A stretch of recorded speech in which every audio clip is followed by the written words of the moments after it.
Hello and welcome to another edition of Health Solutions with Shawn and Janet Needham, where Team Needham discusses everything healthcare. I'm your host, Shawn Needham, and I am super excited to have Dr. Kourtney Chichilitti back on our podcast. She is a fellow rogue pharmacist, and we've had her on a few times already, and we're going to be talking about cortisol today. Cortisol, she's going to be talking more about it and defining it, but cortisol is our stress hormone made in the adrenal glands to help us respond to stress, and it's good and it can be bad. It's good until it's not good. So, Kourtney, welcome to our show. Thank you so much for having me back on, Shawn. I love our chats. Always a pleasure. Yeah, it's always a pleasure to have you on. I love your wisdom, and as pharmacists, we kind of think the same. So, tell us a little bit about cortisol. Explain cortisol and go a little bit into the details of it. So cortisol is a steroid hormone that we produce. And, like Shawn said, it is good until it's not good. Our body relies on that to do a lot of things. It's responsible for a lot of processes in our body, like the regulation of our metabolism, our immune system, our stress response. So, it's supposed to be at different levels throughout the day. So when we wake up in the morning, we want a higher level of cortisol to get us out of bed, get us going, rocking the day. And then at nighttime, we want it to be lower, getting ready to get into our circadian rhythm and, wind down. So when it's produced, in our body, it's a response to stress. So when we're put in a stressful situation, cortisol is released, and that's what gives us kind of like the cortisol, the adrenaline, all of the steroid hormones in our body that kind of react to things. So it's a good thing to get us through that. But when we're under an exorbitant amount of stress, that's when we have things that happen, like too much cortisol is present.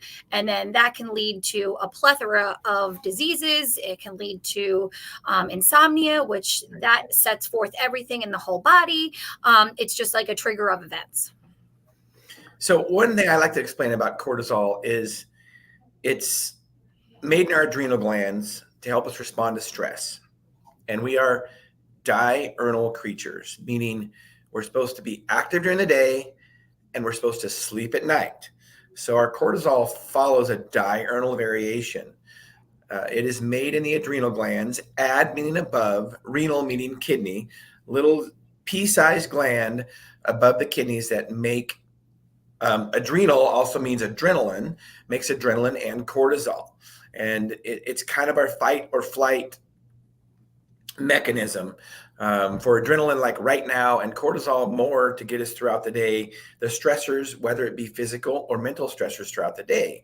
So when the adrenal glands produce in a diurnal variation, should be highest in the morning to prepare us for the day, slowly going down throughout the day, being lowest at 2:00 in the morning when we should be sleeping very hard.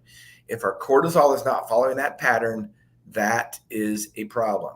So I want you to elaborate on that, Kourtney. Absolutely. So when there are things going on in our life, most likely it's in today's world, it is, as we were talking before we got on the podcast, there's a lot of emotional stress. There's a lot of mental stress. There's a lot of physical stress going on in people's daily routine. And when our bodies are producing more cortisol at different times, this is where something like our circadian rhythm can get messed up. When that cortisol level is not where it should be when we're supposed to be asleep, then it's causing things like insomnia, and people are not sleeping through the night. Other things that when cortisol levels are higher in the body, a lot of people develop that belly fat, that stubborn 10 pounds around the belt area. That's like, why can't I lose this? I'm doing all the right things, which leads to another problem of a lot of people will do HIIT training or these like high intensity things at the gym where they're doing these boot camps and they're really maxing out on cardio. And, depending on the person, sometimes that's not the best workout for people because you're just stimulating more cortisol. You're stressing, you're putting your body under more stress. So it's kind of like a cycle that you have to get control of the levels by getting your stress response in control, by eliminating stress, doing different techniques, doing different things, eating right, making sure you're hydrated, to get your sleep hygiene in order, which we can dive into, getting your sleep in order so that your circadian rhythm is proper and your cortisol levels are doing what they should be at the specific times of the night, which you just said. And sleep trumps it all. It does, 100%. Right. And speaking of belly fat, what a lot of people do is they say, well, I just can't lose weight. I just can't lose weight. So I'm going to exercise harder. Yep. Well, if you're not sleeping, exercise not only does not benefit you at all, it is a detriment, period, Absolutely. because it produces more stress on our body. And the only way our body can recover from stress is when we sleep. Yes. That's the only way we can recover. So if you're not sleeping, your diet doesn't matter and exercise doesn't matter. I mean, we can't forget about those things, but sleep trumps it all. We will die without sleep before we'll die without food. It Most of us does. could live with, right? I mean, most of us could live without food for 3 weeks. We're pretty good at storing fat. We're pretty good at storing energy. But without sleep, most of us would start going into psychosis after about 3 days. Absolutely. So, yeah. It's, sleep activates the lymphatic system. So, for the listeners, the lymphatic system is, we have lymph nodes running throughout our body that need proper drainage in order for our bodies to not be toxic. Our liver clears our body, our kidney and our livers, when functioning properly, do all of the drainage. And in our brain, we have the lymphatic system, which is basically, while we're sleeping, your brain is basically pooping. Your brain is getting rid of the bad stuff, bringing in the good stuff. And if you're not getting that proper sleep, if you're not getting enough oxygen to the brain when you're sleeping, if there's any kind of other deeper sleep issues, which is a whole nother topic in itself, but to make sure you're getting that proper sleep, getting into a REM cycle, having the proper circadian rhythm, because if you're not getting there, that dictates everything else in your day. And when those cortisol levels are off, everything else, like you said, so many clients come to me and they're like, why can't I lose this weight? Why? I'm sleeping. I'm doing all the right things. I'm eating right. I'm exercising. I'm killing it at the gym. Why am I not, moving the needle on the scale? Yeah, absolutely. So you kind of have a little health journey of your own over the last year or so, correct? Absolutely. Tell us about that. So I have probably, it's been more of like a holistic approach for me in my own lifestyle for about 8 or 9 years, when I went off of a medication I was on for 16 years on CBD oil. And over the past year, I have transferred off of the CBD oil, and now I'm taking more of like adaptogens and kind of going like an Ayurvedic herbal way, which actually is controlling cortisol in the body. So when you're looking to decrease cortisol levels, a great thing, there's a lot of lifestyle things you can do by, let's just say, what we just talked about, eliminating stress, doing different breath work, yoga, meditation, all of the things to kind of get mental clarity, eating right, exercising, eating a balanced diet, staying hydrated. But when we look for the extra supplements, the extra support, where, hey, I am feeling extra stress, what can I do to help this? By taking adaptogens. Adaptogens are herbs that help regulate cortisol. And there's different herbs for different hormones in the body, but there's ones very specific for the adrenal glands and to calm cortisol down.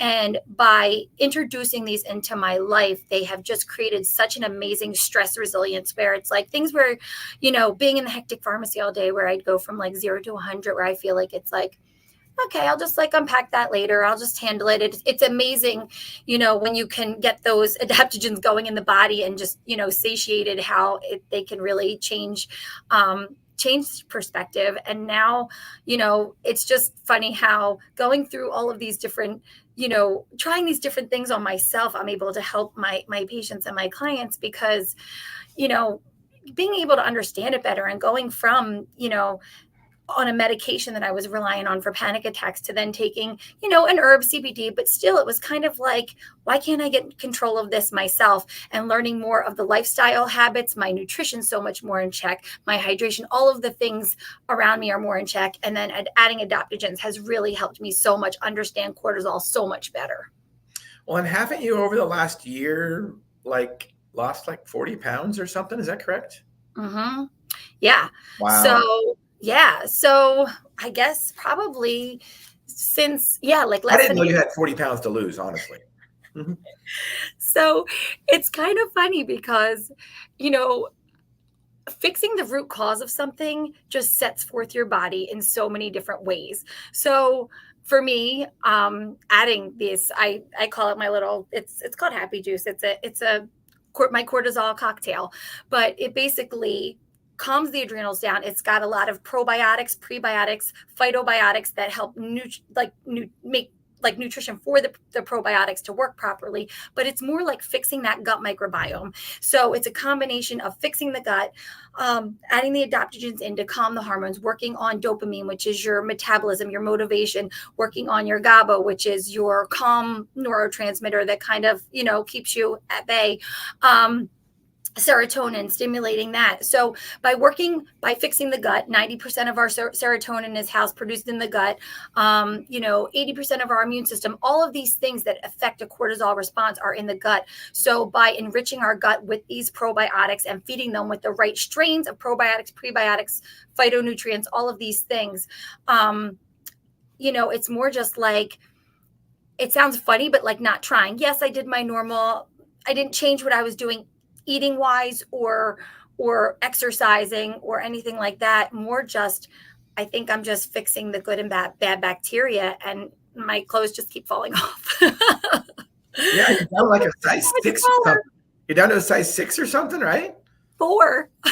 Oh, that's right. That's amazing. Wow. I've never been that in my adult life. Like, it's that's wild. That's really cool. And what did you start out at before, if you don't mind sharing? Like an 8, like my whole adult life, an 8. And when I really worked hard and tried, like a 6, like, even like a snug 6. And then, it's just so funny how it happened so organically just by feeding my body with the right things that I needed, and then of course my hair mineral, when your minerals are out of whack, everything's out of whack. So, but I've learned over the past few years, we talk about hormones all the time, and I feel like cortisol is probably one of the most important ones in your body, because like you said, you can't live without sleep, but 3 days without sleep, and yes, psychosis occurs. The struggle is real. Yeah, cortisol trumps them all. If your cortisol is out of balance, it doesn't matter how much progesterone, testosterone, thyroid you have, it's going to trump them all. I look at hormones in a hierarchy. When we think about adrenal hormones, thyroid hormones, sex hormones like ovaries and testes, we can live without our ovaries and testes. I mean, it wouldn't be very fun, but we can do it. We can even live without our thyroid. Not very fun, but we can do it. Without our adrenals, without our adrenal glands, we will die instantly. Yeah. So that it really all comes down to that. If your adrenal glands are not working appropriately in that diurnal fashion, then everything else is just going to be messed up. Doesn't matter what kind of other hormones you take or what kind of supplements you take. You need to get that fixed. Now, there are certain things that are other hormone related that might be screwing up your cortisol, i.e., women having hot flashes at night. We see this quite often. They're in their 40s, 50s, and all of a sudden they're having hot flashes. Well, if they're having hot flashes and can't sleep, of course their cortisol is going to be screwed up. So the first thing you need to do is you need to fix their hot flashes. And that can be with progesterone or estrogen, depending on, where they're at in their life cycle. So you got to fix the problem. And I think that people need to understand that all of our hormones, our body, you can't just single out one system in the body. You can't just single out one hormone in the body. They all communicate with each other and they all affect each other. Like you said, if your estrogen levels are off and you're having, hot flashes in your sleep, then your circadian rhythm is messed up. So now your cortisol is messed up. Well, when that's messed up in your circadian rhythm, well, now you're messing with your melatonin and your serotonin. So now you're developing anxiety and depression throughout the day. And then it's like this cycle. And then it's like the same cycle that I see in the pharmacy that got me on this path that I'm on now. And it, you see the person that comes in and we put them on an antidepressant. They go on an SSRI because they're feeling all these things, but it's like, why are they feeling these things? Like when in turn, let's control, if they're having the hot flashes from their hormone, from their estrogen levels, why are we not fixing that so that their sleep is in check? And then in turn, their mood and their mood is balanced and their anxiety is in check throughout the day because their cortisol is functioning properly. So, but it's something that, I think a lot of people don't understand as well, is like there's so many things in our world that are hormone disruptors and hormones. And I use hormones at a very broad term. It could be both, the estrogen and the progesterone. It could be the adrenals. It could be your insulin. It could be your thyroid, any of the hormones. But anything from the sense of things, the artificial smelly things that we're putting, air fresheners, products that we're using in our body, on our body, the stuff we're washing our clothes in, the stuff we're cleaning our homes with, the cosmetics that we're using on our skin. The skin is the largest organ in the body. Everything that we're putting on it and that comes in contact, the air we're breathing, everything that comes in contact with our body is creating this oxidative stress and this toxic load on our body, and it's affecting our hormones tremendously. And there's this shift, and if we're not doing the proper things to support it, a lot of those things are lifestyle things, and then looking at what's going on with the body, the micronutrients, the minerals. Is there any way that we need to get something back in balance there? Is there something that we can do to support things if you're not getting enough from your nutrition? I always say nutrition's the best place to get your nutrients from. However, the food in our world, it's just, that's another rabbit hole topic we could go down for however long. But, it's looking at every single thing that we put in our body, even the healthy things. Everything is wrapped in plastic. All of the electronics in our tech-friendly world that are giving off EMFs that are affecting our hormones as well. It's just a cycle. And it's like getting back to grassroots and really, starting to switch out products for like cleaner and greener, food, just everything we're doing in our body just to limit these stress factors. And it's not easy. It's not easy to recognize it all when it's everything coming at us to say, hey, where do we start? But it's a good idea to start with just switching products out little by little, stuff that is, that doesn't have as many chemicals that are going to disrupt the hormones. Yeah, another term for that is endocrine disruptors, because our hormones are made in the endocrine system. But one thing I wanted to elaborate on is, you talk about, all the hormones being related and our body systems being related. It's like we're the ones that try to compartmentalize hormones and make them all different: thyroid, progesterone, sex hormones, adrenal hormones, or we try to make our organ systems different to make it simple for us, whether it be our skin, like you said, or our skeletal system or our immune system. But the reality of it is, it's all one big body system, and they all work in symbiotic relationship together. And if the pieces of the puzzle is not working well, then they're all not going to work well. So endocrine disruptors are, very common in our society, in our environment. You can't always stay away from all of them. It can be very difficult, whether it be, plastics. Plastics are common, xenoestrogens possibly in certain plastics, and they're endocrine disruptors, or whether it be vinyl fluorine, or whether it be, the cosmetics that we put on our skin. One of the things I like to tell patients is that we can't completely stay away from toxins. We can't. We would just sit in bed and do nothing and go and never go outside, and that wouldn't be good for us either. So the important thing is to have a healthy body already, and our body is meant to detoxify things that might be poisons that are xeno to us, that are foreign to us. So it's important to have a healthy immune system and be able to detox from all the toxins. Can you elaborate on that, Kourtney? Absolutely. It's so important. And like I was just telling you before, the gut is where 80% of our immune system lives too. So a good way to support the immune system is to support the gut. So, whether it's what we're putting in and on our bodies, but it's also with great probiotics. There's a lot of different strains that are for different purposes, whether it be for actual gut health, if people are struggling with constipation, diarrhea, one way or another, to look at the different probiotics that work on supporting your serotonin levels and create on your mental wellness, anything that supports women's health, sexual health. There's strains of probiotics for that. There's so many different ones to go, so many different routes to go down with that to see where people are in need and just trial and error kind of, but absolutely. And, looking at too, just like labels on things, learning how to read labels and ingredients, like so many different things, so many different even skincare products, probably like higher end products that have like xenoestrogens in them, because what happens when we get older, our estrogen levels decrease, and when that happens, our collagen decreases because our estrogen affects our collagen. So now we're getting wrinkles. So what do? We're going to slap some of those on our skin and create more of an imbalance and toxicity.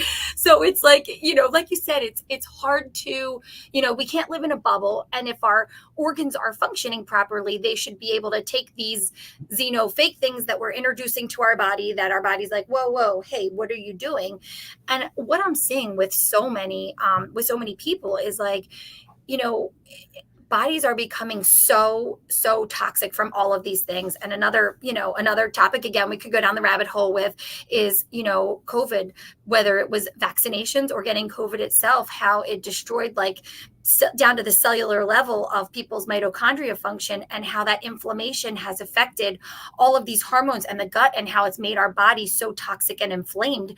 And, we're not addressing that enough, or people aren't educated enough on it, where, I think that's why so many people are like, why am I feeling this brain fog? Why do I don't even know how I drove to work today? Or I'm so tired, I can't get through my day without taking some kind of stimulant in the day to get me going, and all of those things. So, I think it's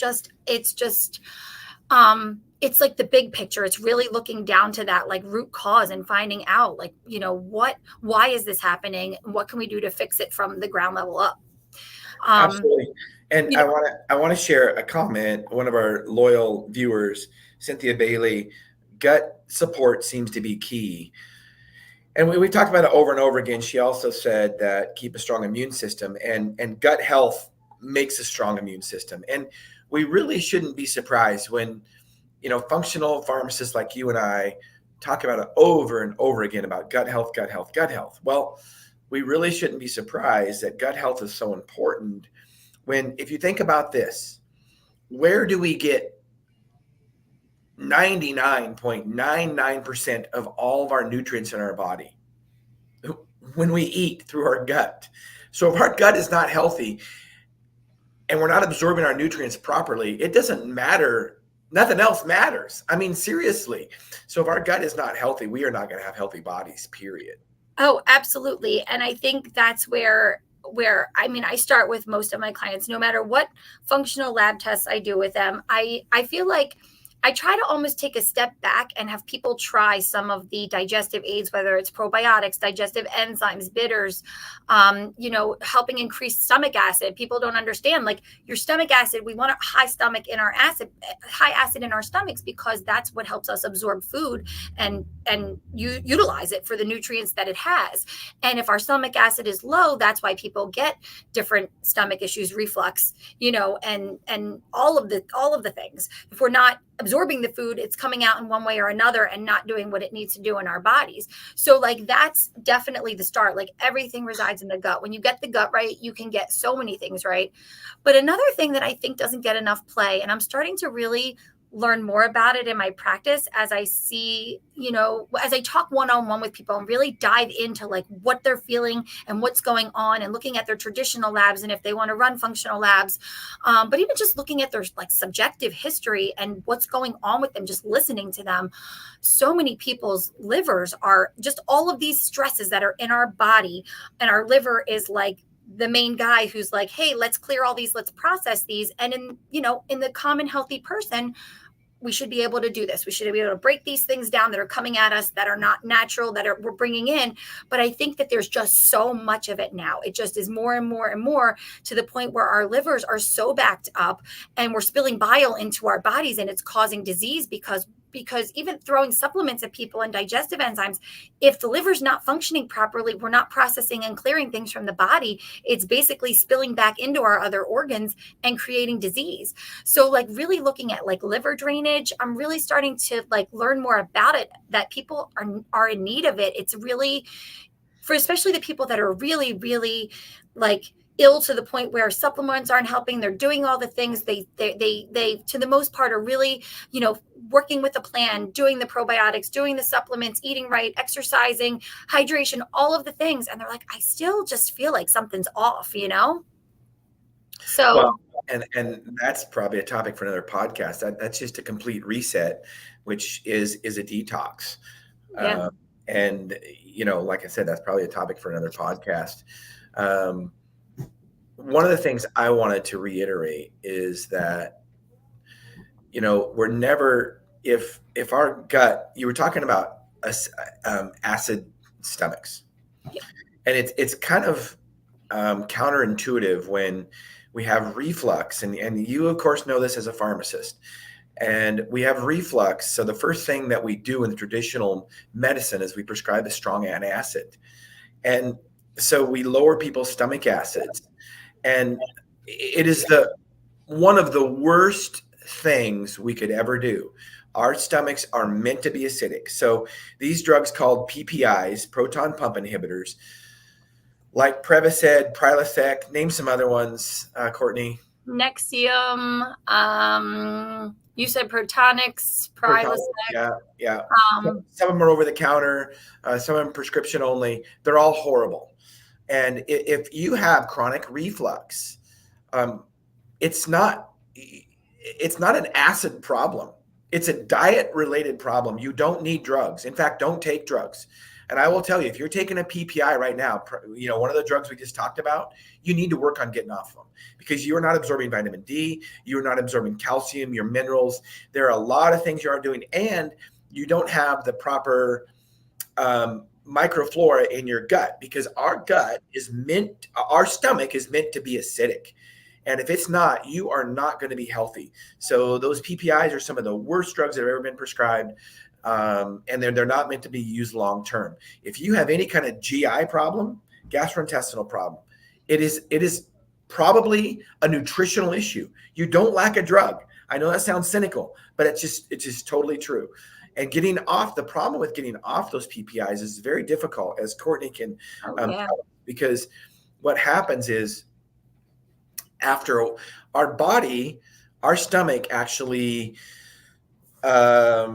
prepares ourselves for acid. It's created wonderfully, as you can imagine, to actually literally be eaten away every 3 days. Our stomach lining is completely eaten away by acid every 3 days. When people say, well, how come our stomach acid doesn't digest our own stomach? It does.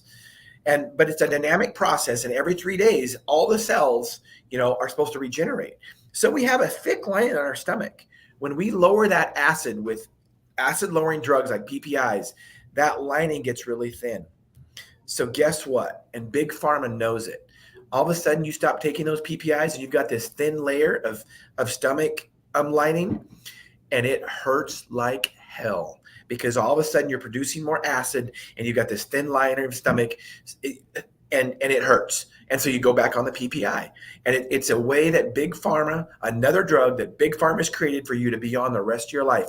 But it doesn't have to be that way. Talk to a pharmacist like Kourtney or like I, and we can help you get off of those, because it is a dietary related problem. You need acid in your stomach. Absolutely. I know it's wild, and it creates that hyperacid secretion where you in turn are now producing more. When you try to go off of it, your body just tries to adapt, and then it's like this cycle, and it's really terrible. And it's crazy because some people are to the point where, I work with a lot of people, getting them off of proton pump inhibitors and really helping control it with, a regimen for that. Some people, they can do it in a month. Some people, they have to taper a lot longer. Mm-hmm. And sometimes people that have been on them for 20, 30 years, and they've been diagnosed with other things like Barrett's esophagus, and they get chronic H. pylori, which is an infection that happens in the stomach when you have, these different bacteria coming in, when you have a disrupted gut microbiome, and you have this dysbiosis. But it's wild to see the people that really, it's almost like you're leery to take them off, because they're being followed by GI, and it's like, well, cancer is in the works, where it's like, okay, they've been having this other condition for X amount of years, and they literally can't have any more erosion going on in their esophagus if this acid's being produced. And it's almost like it's like this counterintuitive thing where it's so hard for some people to get off of them. And it's scary because it can lead to other things like dementia. Like that's like a known thing now, that after now cycling around, that with this drug has been around for so long, that, like, how are we what's happening now is the repercussions now that this drug has been around for I don't even know, has it been 30 years, something like that? Because ever since I was in pharmacy school, I've been out of pharmacy school for 30 years, so they have been around for 30 years, and we're seeing the ramifications now, the long-term ramifications. It is, and it's really scary. And as we try to help people get off of them. It's can be a challenge for some people. It's some Absolutely. people are just like, I can't because, and they're worried about if that erosion happens, and they're trying all the supplements and nutrition things, and of course you can hold people's hand, but you can't be there for every meal and every, making sure they're doing all of the good, digestive hygiene things, before a meal. But it's a thing that people are struggling to get off of them. And if you are on them, I highly suggest reach out. I have a protocol that I can send you through, even just through my full scripts, where you can go on and just look at it's a 4-step process, and it's a way to taper off of it, a schedule to taper off of it, that you need to support your gut while you're doing it in turn, so that you're not counterbalancing where that acid secretion is happening and you just can't do it. It's helping support your stomach in other ways so that you can come off of it safely. Absolutely. A question from Cynthia: do vegetarians have more stomach issues because of their not eating meat? Well, if you've followed me long enough, I am not a proponent of a vegetarian diet. We are omnivores. We're not carnivores. We are omnivores. But I do think that if you look at cultures, ancestrally speaking, over generations and generations, we have mostly survived on meat.